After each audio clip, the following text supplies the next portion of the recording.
birthday to me. Hey guys, assalamu alaikum. Welcome back to my channel. আজকে অনেক কথা বলবো আর বার্থডে সারাদিন কি করব কি করছি সেগুলো সব আপনাদের সাথে শেয়ার করব। প্রথমে কিছু কিছু মশলা এনেছে বাবা, চিনি এনেছে, মানে গ্রসারি এনেছে, সেগুলো তো সব রিস্টোর করে নিই।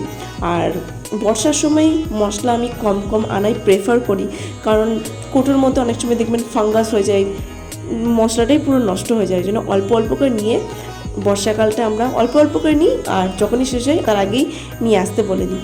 তো আমি এখন কাজ করি আর আপনাদের সাথে অনেক কথা বলি। তো বার্থডে সেলিব্রেশন ছোটোবেলায় ভালো লাগতো, যত বড় হয়ে গেছি, প্লাস এখন তো বিয়ে হয়ে গেছে, বেবি হয়ে গেছে, তো এখন অতটাও ইন্টারেস্ট লাগে না। বাট ভেতরে খুব একটা এক্সাইটমেন্ট হয়, নিজে খুব স্পেশাল ফিল মনে হয়, বাট ইটস ওকে। আর সারাদিনের একটু প্ল্যান নেই আমার থেকে, কারণ কি বাড়ির অনেক কাজ আছে, আর আগেও অনেক বলেছি যে বলবো কী হয়েছে কিন্তু সেগুলোও বলিনি আপনাদেরকে। তো ব্যাপারটা এখানে হয়েছে, 2 মাস আগে থেকে আমি ঠিক করে ব্লগ দিতাম না, তাও একটু চেষ্টা করি এখন একটু রেগুলার হবার। যখনই আমি প্রথম থেকে ব্লগ দিতে স্টার্ট করেছিলাম, কারণে আমাদের হেলথ প্রবলেম বা হেলথ ইস্যু হয়ে যাচ্ছিলো। আমার শাশুড়ি এখন অনেক শরীর খারাপ, 2 মাস আগে ওনার একটা অপারেশন হয়েছে, সেখান থেকে উনি এখন রিকভারি হচ্ছে। আর এটা দেখিয়ে দিই, এইটা আমাদের ছোটোবেলাকার পাঁপড়। কার কার মনে আছে এই পাঁপড় আঙুলের মধ্যে আমরা আঙুলের মধ্যে ঢুকিয়ে এগুলো আমরা আঙুলের নখ বানিয়ে খেতাম।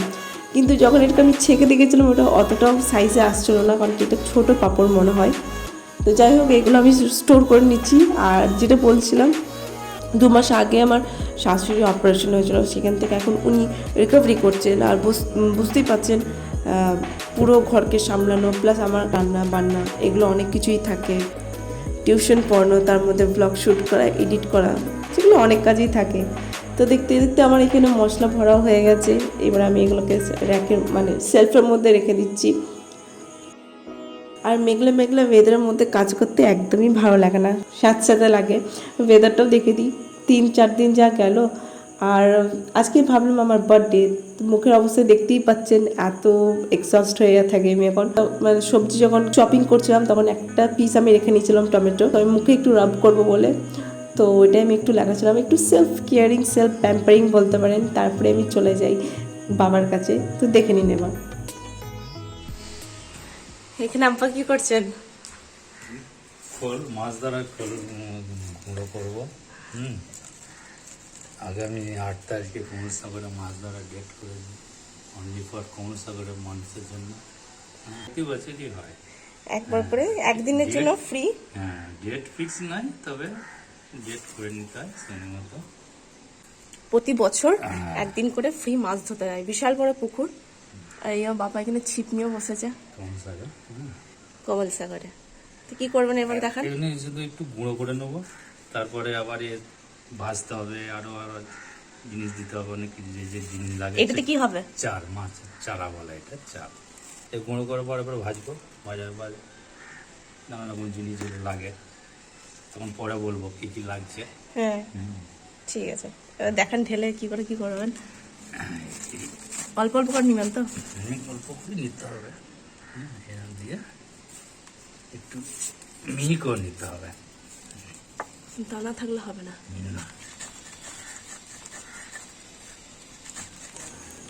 এইসব তামঝাম যারা মাছ ধরতে ইচ্ছুক বা মাছ ধরতে খুব পছন্দ করে, তারাই কিন্তু বলতে পারবে, করতে পারবে, এত পেশেন্সলি এত কাজ করা।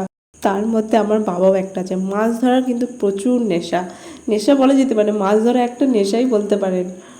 আর ফ্রির মাছ ধরতে তো সবারই খুব ভালো লাগে। তো আমাদের এখানে কমলসাগরের একটা বড় পুকুর, তার মানে হচ্ছে সায়র। তো সেখানে প্রতি বছর একটা দিন ফিক্স করা হয়, সেখানকার স্থানীয় মানুষদেরকে মাছ ধরতে অ্যালাউ করা হয়। আর তাদের যদি নিজস্ব কোনো রিলেটিভ থাকে, তাদেরকেও অ্যালাউ করে। তো আমি যদি পারি সেদিনকে গিয়ে আপনাদের দেখাবো কত বড় পুকুর, কতজন মাছ ধরছে, বিশাল একটা উৎসবের মতন হয়। এতদিন আমার চ্যানেলে দেখেছেন দারুণ নতুন রেসিপি, কিন্তু আজ দেখুন আবার তৈরি করছে মাছের চার। এখানে কী সব দিচ্ছে আমি কিন্তু এগুলো জানি না। একটু ইন্টারেস্টিং লাগলো, দেখতে ভালো লাগে, কারণ কি আমরা এসব জিনিস দেখতে পাই না, বছরে একবার বা কেউ দেখতে। তো আপনারা এটা দেখুন, একটু মজার ইন্টারেস্টিং একটা ব্যাপার এখানে। আরও অনেক রকমের মাছের চার করা হয়, আমি নেক্সট ভিডিওতে দেখাবো।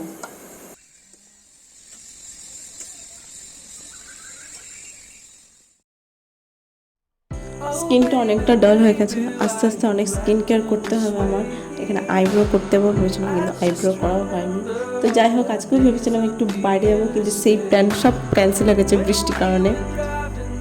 সেদিনে আমার বার্থডে বলে আমার মনে করে আমার ছোট্ট স্নেহা, মানে আমার স্টুডেন্ট, জানে যে আমার কতটা প্রিয় পেন, আমার খুব পছন্দের। যখন আমরা একটু ভালো পেন দেখলেই আমি কিনে ফেলতাম সেখান থেকে। তাহলে আমার বার্থডেটা এইভাবেই সারাদিন ঘরের মধ্যে বসে বাড়ি কাজ করি কাটলো। আমার এই ভিডিও যদি আপনাদের ভালো লেগে থাকে তাহলে অবশ্যই লাইক, শেয়ার, কমেন্ট করবেন আর সাবস্ক্রাইব করতে ভুলবেন না, কারণ কি সাবস্ক্রাইব হচ্ছে একদম ফ্রি। আবার দেখা হচ্ছে নেক্সট ব্লগে।